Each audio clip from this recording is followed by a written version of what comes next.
Guys, welcome back to the Brandon Show again. So today we're going to be looking at a sociology topic called social stratification, one of the simplest topic that you can ever come across.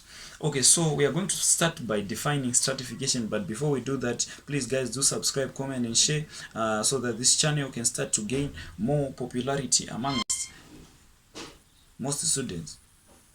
Okay, so let's define social stratification.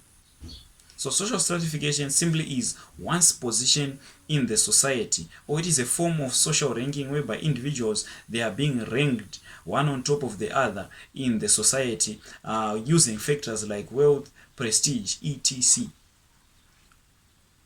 Okay, so from that now, under this topic, social stratification, we have defined social stratification. We see that under this topic, we see something that is called status. So status, you need to understand what is status. So status is simply means one's position in the society, which he or she have acquired at birth or have achieved through what? Through hard work. So we have two types of statuses. So two types of statuses that we have under this topic. We have ascribed status. So ascribed status is simply one's position in the society which he or she have acquired at birth.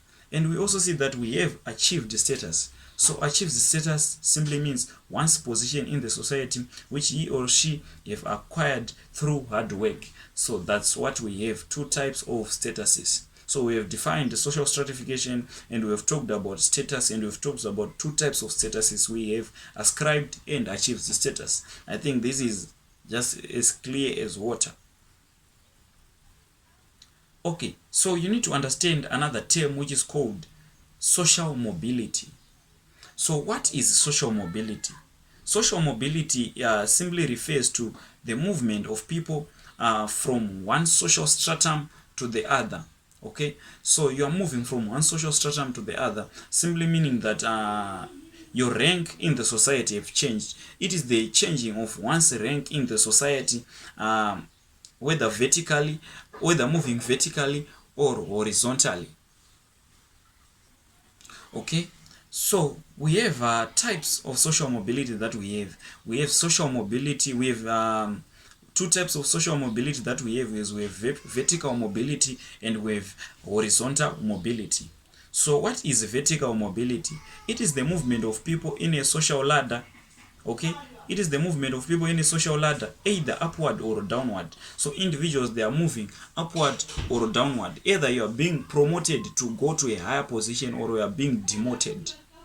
Okay, that is vertical mobility. Under vertical mobility, we see that there is upward mobility and there is downward mobility. So downward mobility, under vertical mobility, we see that downward mobility, it is whereby it is the movement of an individual down the social ladder. Okay, for example, you are moving from being a president to being a what? To being a teacher. Let's take for an example, we have Dr. Lazarus Dokora. He experienced downward mobility from being a prime minister to being a lecturer at Bindura University. That's downward mobility. So we also have upward mobility. It is the movement of an individual up the social ladder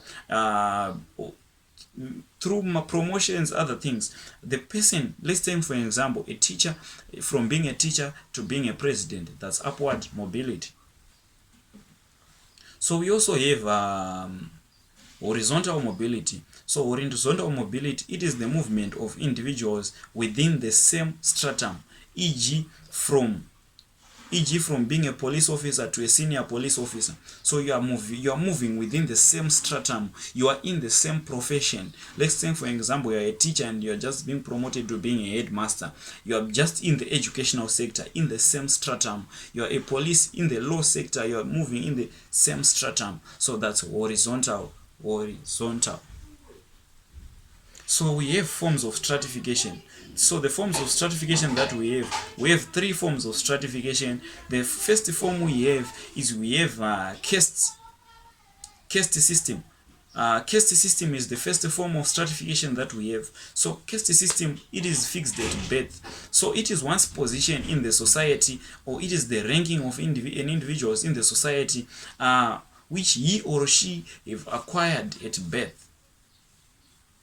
Another form of stratification that we have is that we have another form which is called slavery. So slavery, it is one's position in the society whereby an individuals cannot control what they eat, where they live, their social life, economic and political life is being controlled by other individuals. We also have what we call the estates. Estate is also another form of social stratification. So estates, it was usually common during the feudal period, so or during the time of the ancient regime. That's where we see that estates usually occurred. So estates, we can see that it is division of individuals in the society by the law. Individuals, they are being divided by the law. The law sets up different estates. Let's take for example during the French period, during the 1789 period, where we talk about the French Revolution. We see that France was divided into three estates: the first estate, the second estate, and the third estates. That's all that we are just trying to talk about. Okay, so let's look at the social perspectives of on social stratification. So we have a guy called Talcott Parsons. So Talcott Parsons, Talcott Parsons, where on every topic he just talks about value consensus. So what does Parsons say? So Parsons said that he believed that order, stability, and cooperation is in the society and are based on value consensus. So he believes that social stratification is based on value consensus. He therefore says that social stratification derives from value consensus. Society has different goals that need to be achieved by individuals. Okay, so that's what Talcott Parsons is being said. So he said that for us to have social stratification, it derives, or it comes from what? Social stratification comes from value consensus, us agreeing upon. Value consensus just means agreeing upon. Okay, so what does Talcott Parsons went on further saying? So Talcott Parsons then says that individuals, they are the ones who vote for each other in the society. Okay, they vote for each other in the society, thereby creating a form of what? A form of inequality. Thereby social stratification derives from value consensus. To him, stratification derives from value consensus. It is agreed upon since some individuals are voted by society into power, and in this case the agreement is through ballot box. So since individuals, they are being voted into power, we see that there is value consensus which makes social stratification in the society. So he also talks about merit. He says that individuals will be placed in some form of rank or through merit. The role of education is to evaluate and allocate people into their positions. Okay, those who perform successfully will be ranked highly, and they are likely to receive variety of rewards and will be accorded to higher prestige. So he also talks about merit, that there is merit also it groups individuals into different ranks in the society. He also, now after talking about social stratification deriving from value consensus, people being voted into power, education creating a form of inequality in the society, creating social ranking in the society, we also see that Parsons, since he is a functionalist, he says that social stratification is functional in the society. He further argues that social stratification is functional in the society because it maintains order and reinforces collective goals.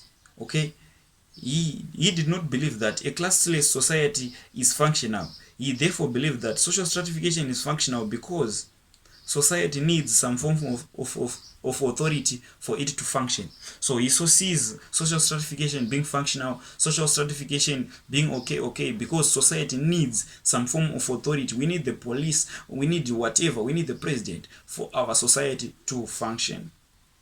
So he just ended his argument saying, imagine a society whereby everyone is equal. Look at your school. Okay, it is really makes a little sense that a school can function without the school authority. So that's what he's just concluded saying. So we also have another functionalists who are called Kingsley Davis and Wilbert Moore. So these, they only say that the role of stratification enables individuals to fill in different positions in the society.